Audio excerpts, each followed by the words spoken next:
কখনো হয় না। তোমাকে না নিয়ে আমি কিছুতেই যাব না।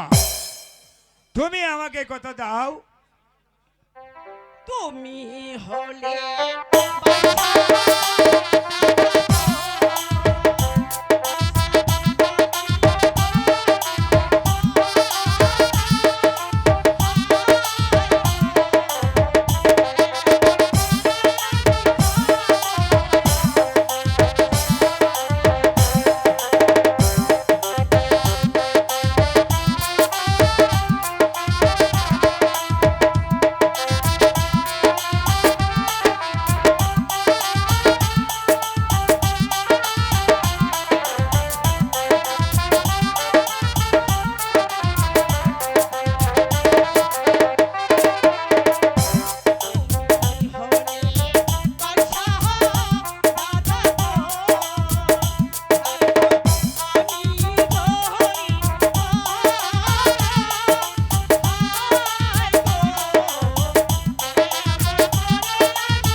কে কে বাবা আপনি?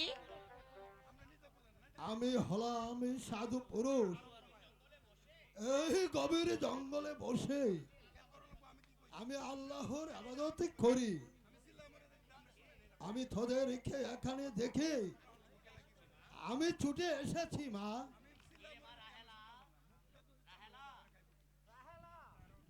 রাহেলা, আরে ও মা রাহেলা, আরে মেয়েটা যে নদীর ঘাটে গেল, অনেক দেরি হয়ে গেল, এখনো নদীর ঘাট থেকে ফিরছে না।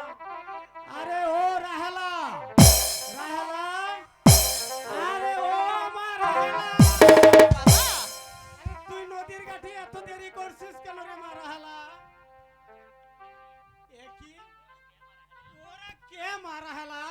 বাবা উনি হচ্ছেন রূপনগরের বাদশা, আর উনি হচ্ছেন আল্লাহ ভক্ত মহান পুরুষ। আমি আমি আল্লাহ ভক্ত মহাপুরুষ।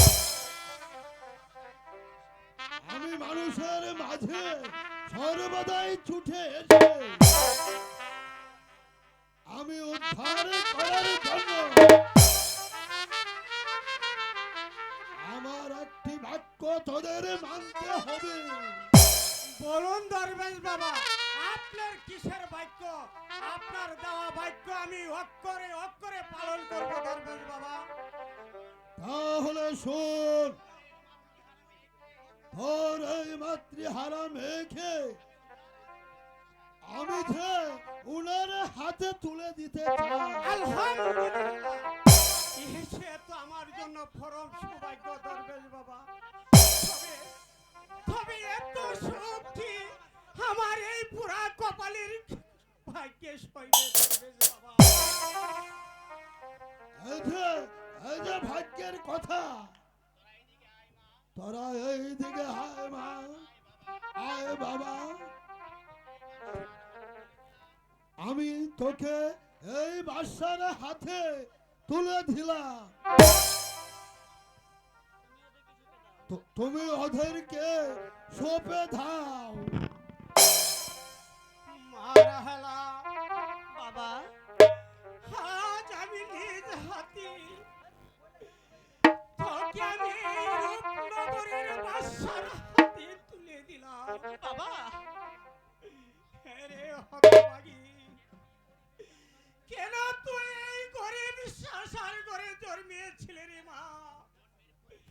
জন্মের পর হতে তোকে আমি কোনোদিন সুখী করতে পারিনি রে মা, কোনোদিন সুখী করতে পারিনি।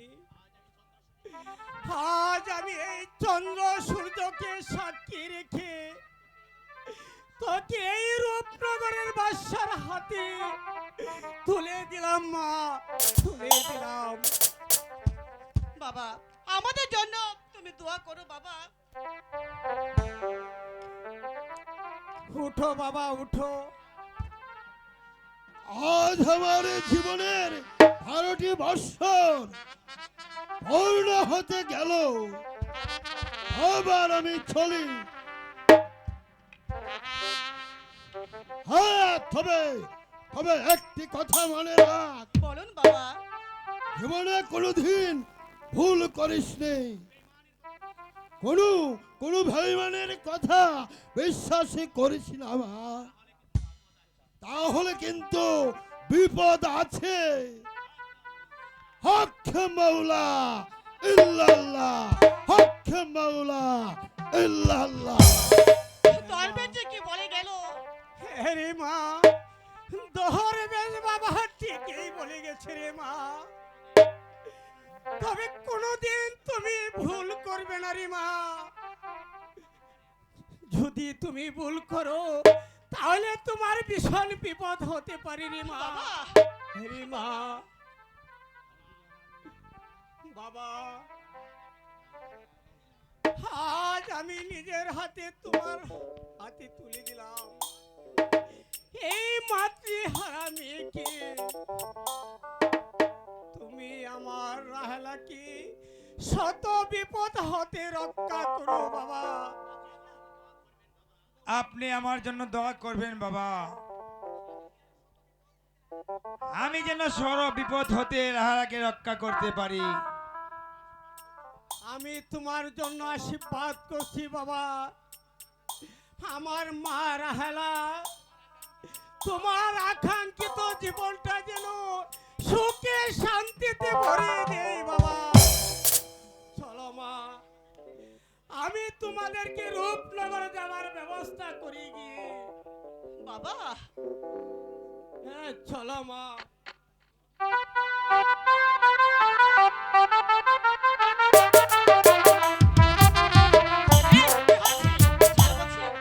আরে ছাড়ি না। না, তোমাকে ছাড়বো না। কেন? আজ থেকে তুমি আমার বধূ। আজকে যে তুমি আমার বধূ, আমি তোমার স্বামী। তুমি আমার বধূ। তুমি আরো কাছে আমার যাও না ভালো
যাও রাহেলা, তোমার বাবার কাছ থেকে বিদায় নিয়ে আসো।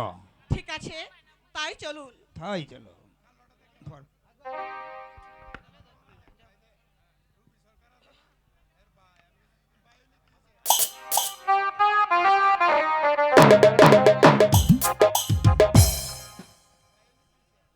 ওফ খুদা,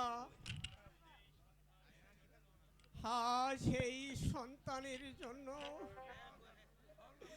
আমি এত কষ্ট করেছি। আমার একটি মাত্র মেয়ে রাহালা রূপনগরের বেগম হবে, এই যে আমার কত আনন্দ।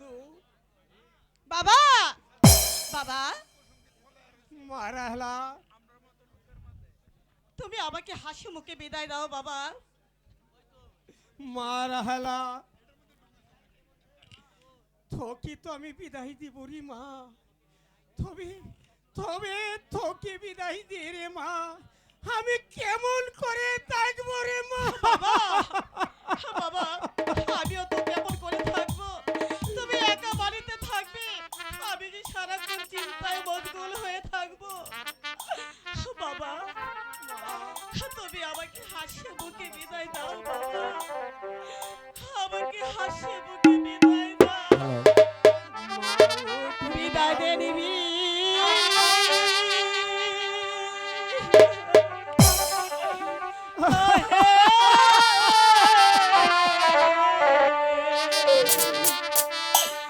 পিতা,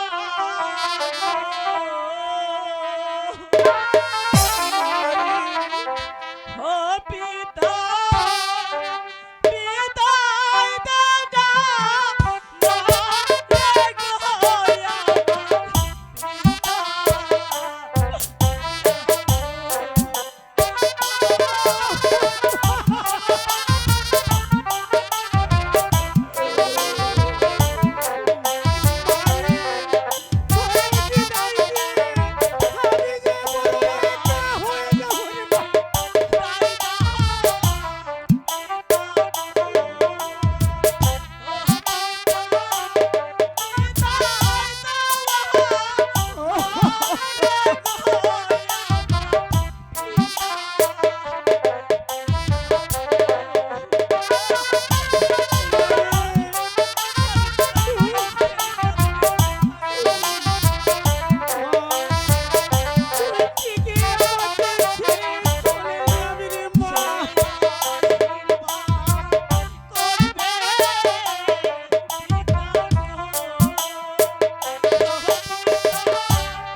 তোমার বাবার কাছ থেকে বিদায় নিয়ে আসো, আমি রূপনগরে যাওয়ার ব্যবস্থা করি গিয়ে। ঠিক আছে স্বামী, আপনি যাবার জন্য প্রস্তুত হন, আমি বাবার কাছ থেকে বিদায় নিয়ে আসছি। ঠিক আছে লালা। বাবা, এই যে মা, মেয়ে হয়ে যখন জন্মেছি তখন তো আমাকে স্বামীর ঘরে যেতেই হবে, আমাকে তুমি বিদায় দাও। ঠিকই তো রে মা, এটা আমিও বুঝি রে মা, তবু যে তোকে বিদায় দিয়ে আমি যে থাকতে পারবো না রে মা। পিতা, মারি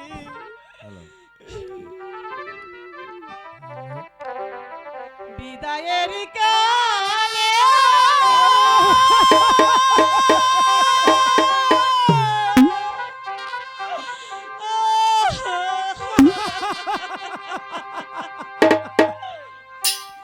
রেখে যায় পিতা,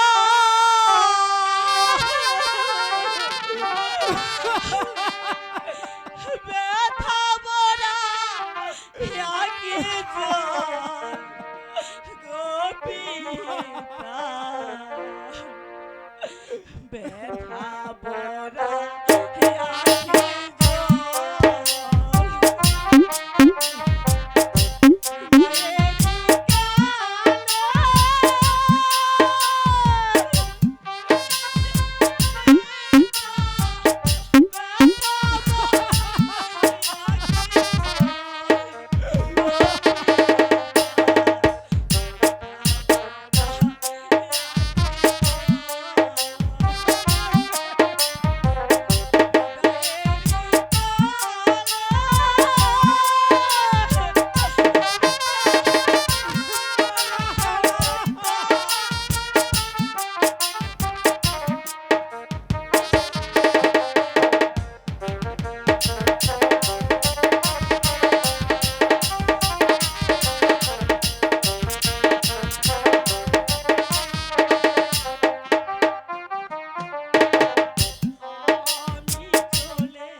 চলে গেল,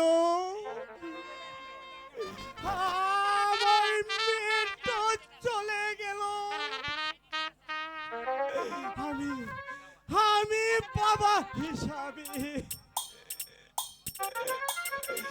সন্তানের মঙ্গল কামনায় আমার আমার সন্তান যদি সুখী হয়, কোনো দুঃখ নেই, কোনো দুঃখ নেই। হেই খুদা, তুমি আমার মা রাহেলাকে সুখে শান্তিতে ভরিয়ে তুলো খুদা, ভরিয়ে তুলো।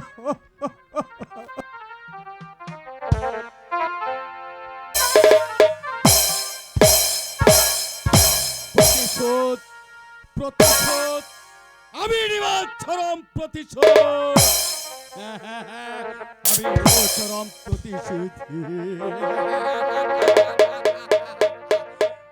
এই এই এই বাচ্চা হারুন, তুমি তুমি আমাকে শিকারে নিয়ে গিয়ে যে অপমান অপদস্থ করেছো, সেই অপমানের প্রতিশোধ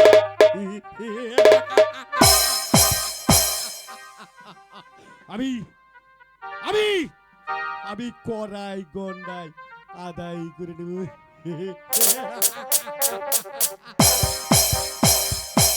তবে আমার নাম খানে কান রতিনি মোহাম্মদ সিপাহসালাহ, শয়তানের বাচ্চা শয়তান জাইদিকা।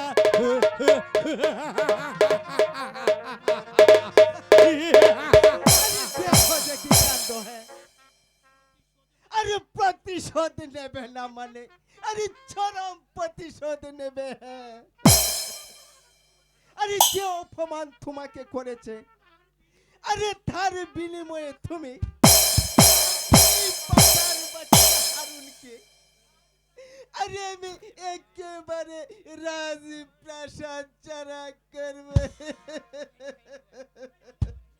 আমি হচ্ছে গিয়ে এই 5 গ্রামের মোড়ল, আরে আমার হুমকিতে এই কত শালা এই গাঠের জল আবার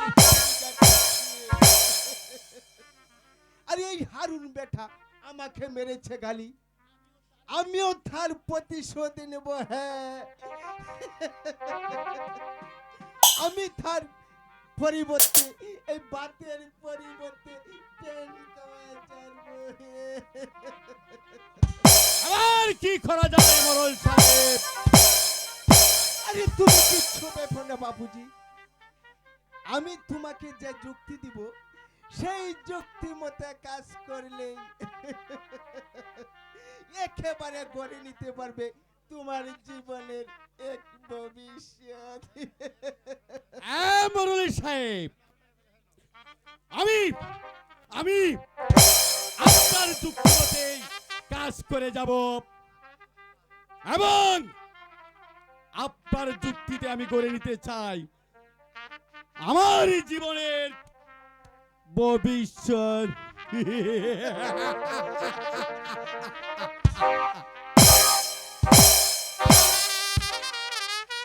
আরে তুমি আমার যুক্তি মতে কাজ করলে আরে সব কিছু একেবারে করে নিতে পারবে।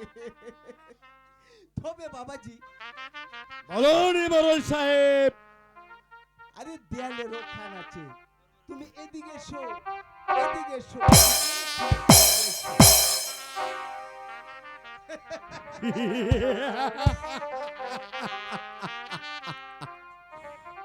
বুঝেছি মোরল সাহেব, উত্তম যুক্তি দিয়েছেন। যদি